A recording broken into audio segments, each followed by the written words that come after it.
Thank you so much, Pim. Now I would like to ask our president, Mr. Emre Celik. He's been with us now for just a year. It's been a wonderful year, and I hope many more to come, many more Ramadan and Ramadan Iftars to come. So please welcome Mr. Emre Celik to the stage.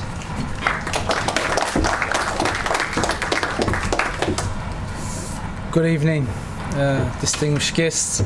Yes, as Jenna has alluded to, it's been a nice learning experience for the last 12 months, and if you haven't worked out from my accent yet, it's definitely not Israeli or Pakistani, as many people have guessed. I'm from Australia, and as one person guessed, they thought I was from Brooklyn. I'm not from Brooklyn either.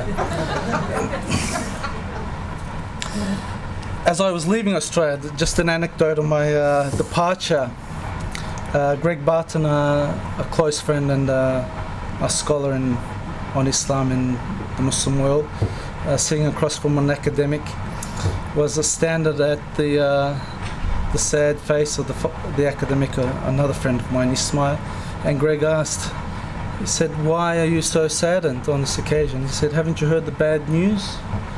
And Greg said, what bad news is that? He said, "We're losing Emre. Australia's losing Emre."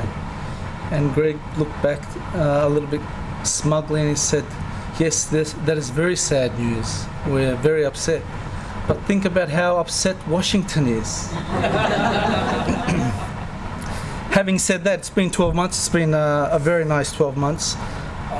It is no coincidence, and somewhat it is, that my two previous speakers reflect the chronology of the Abrahamic faiths.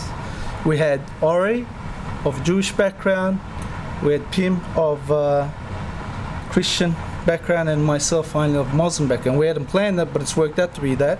But the Rumi Forum is indicative of that, of reflecting people of all different backgrounds, giving them an opportunity to speak, to voice their concern, irrespective of whether we accept, believe.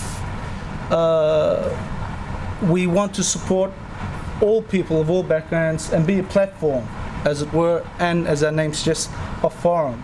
We make no distinction or difference based on ethnicity, faith, political persuasion, or otherwise.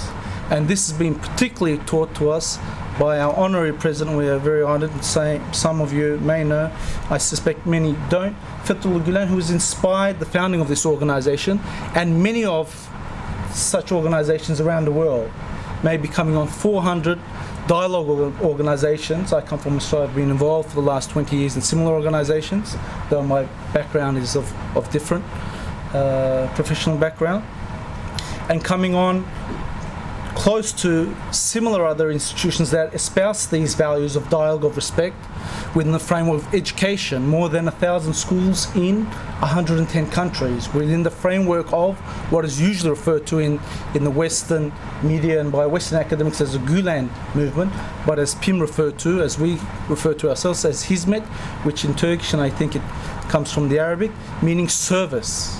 And this is of utmost importance, to know one another. And this has also been one of the important aspects of dialogue, as espoused by the President as well, not to keep it at the dialogue level, but to serve one another and increase understanding between communities and cultures as a result of such service. Ramadan has been explained, fasting has been explained.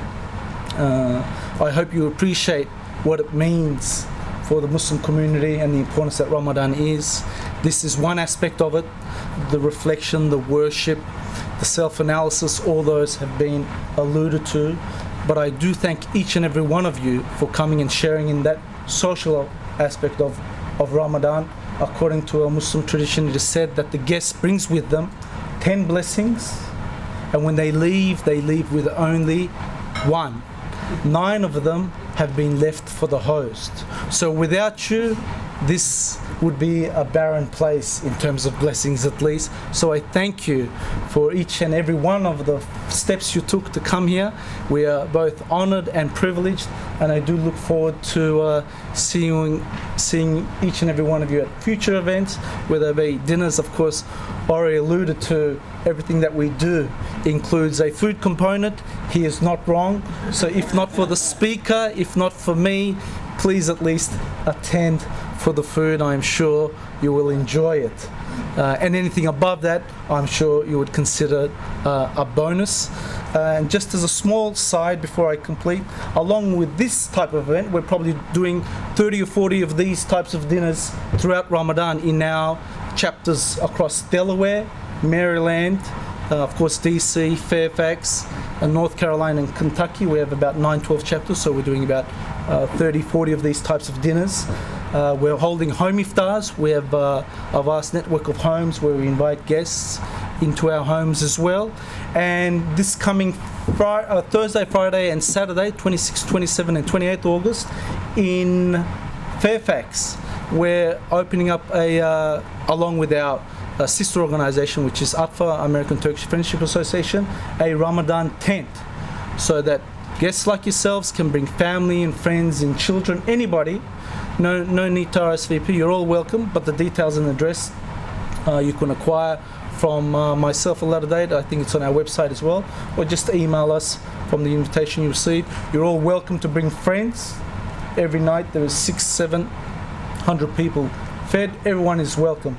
So this is part of our mission of hopefully reaching out to one and all without discriminating against anybody, and we're doing our best to do that.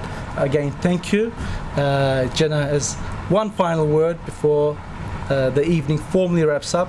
There is some entertainment in the side room, and I hope you're able to join us for some sweets and tea and the artwork there. Thank you and have a blessed evening.